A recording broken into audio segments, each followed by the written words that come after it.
যে কোনো শুভ দিনে আমরা তো মিষ্টি মুখ করেই থাকি, তবে মিষ্টির সাথে সেটা যদি ঠান্ডাও হয় তাহলে পুরো জমে যাবে, তাই না?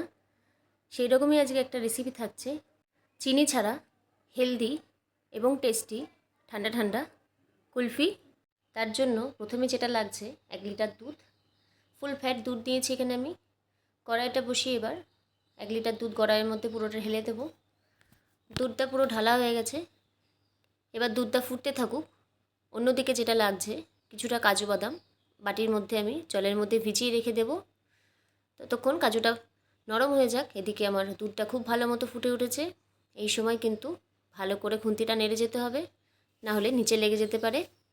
দুধটা ফুটিয়ে ফুটিয়ে আমাদের হাফেরও কম করতে হবে। দেখুন অনেকটা দুধ কিন্তু কমে এসেছে, কালারটাও কিন্তু অনেকটা চেঞ্জ হয়ে গেছে, চারিদিকে খুব সুন্দর সরও জমে গেছে। সব কিছু ভালো করে মিশিয়ে দেবো।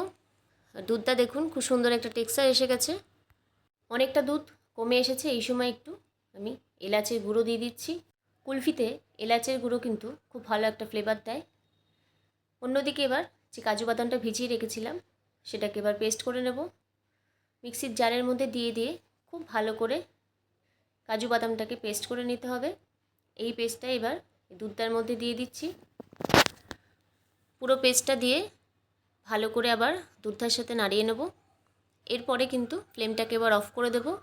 এখনও পর্যন্ত মিষ্টির জন্য কিন্তু আমি কোনো রকম চিনি ব্যবহার করিনি, কারণ কুলফিটা আমি চিনি ছাড়াই করব। চিনির বদলে এখানে আমি গুড় ব্যবহার করছি, তবে আপনারা চাইলে কিন্তু চিনি ব্যবহার করতে পারেন। গুড়টা দেওয়ার আগে কিন্তু আমি ফ্লেমটাকে অফ করে দিয়েছি, তারপরে গুড়টা মিশিয়েছি। গুড়টা দেওয়াতে দেখুন কালারটা কিন্তু আরও বেশি সুন্দর হয়ে গেছে। এরপর এই মিশ্রণটাকে আমি এবার একটা মিক্সির জারের মধ্যে দিচ্ছি, কারণ আপনারা দেখবেন দোকানের কুলফিগুলো খুব সুন্দর একটা মোলায়েম টেক্সচার হয়। সেই রকম তৈরি করার জন্য আমি আরেকবার দুধটাকে মিক্সির জারের মধ্যে দিয়ে ভালো করে ব্লেন্ড করে নিচ্ছি। এরপর আমি এখানে 2টো মাটির ভাঁড় নিয়েছি, ভালো করে ধুয়ে নিয়েছি। এরপর পুরো এই মিশ্রণটাকে আমি মাটির ভাঁড়ের মধ্যে ঢেলে দেবো।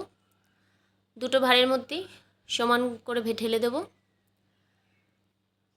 আপনারা কিন্তু চাইলে এই মিক্সি জারের মধ্যে পরে নাও আর ব্লেন্ড করতে পারেন, ওইটাও কিন্তু খেতে ভালো লাগবে।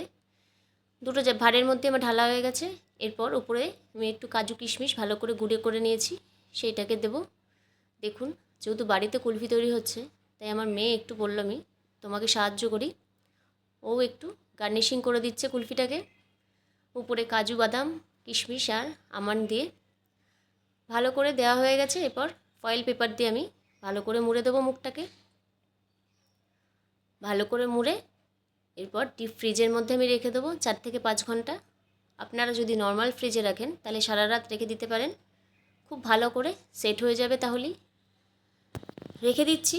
এরপর 5 ঘন্টা বাদে আমি বের করে নেব, দিয়ে আবার দেখাবো আপনাদেরকে।